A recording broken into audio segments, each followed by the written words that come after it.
JK Yadav Films present.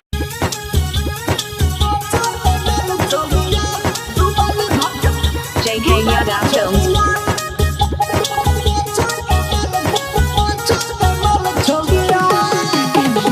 Mixed by Brijesh Bihari.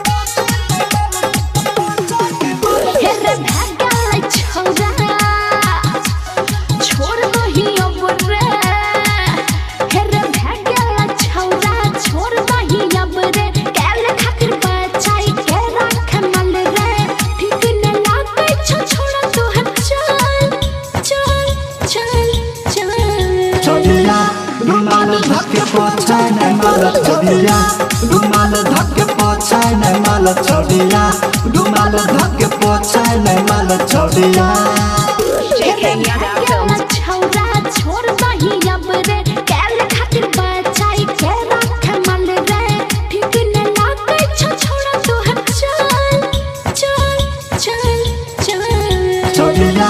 रुमाल धक्के पोछाय नै माल छोड़िया रुमाल धक्के पोछाय नै माल छोड़िया रुमाल धक्के पोछाय नै माल छोड़िया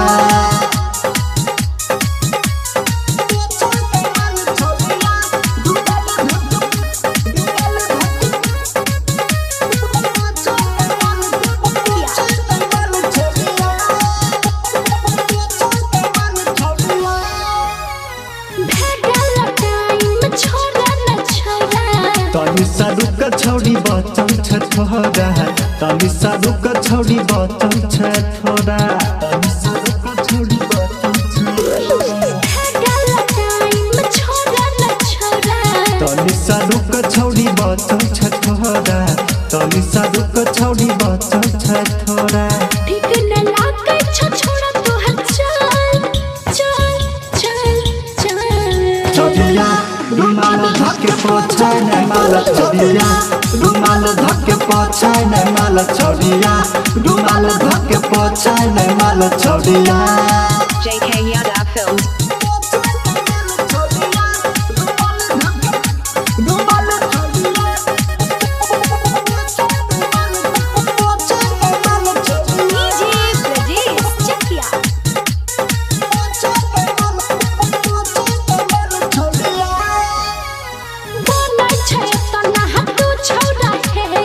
जाइल दही छौड़ी आज तोहरा भीतर जाइल दही छौड़ी आज तोहरा भीतर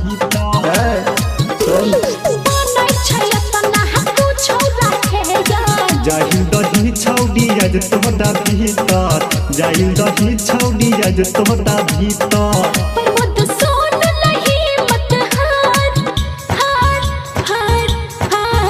छोड़िया रुमाल धक्के पोछाय नै माल छोड़िया रुमाल धक्के पोछाय नै माल छोड़िया रुमाल धक्के पोछाय नै माल छोड़िया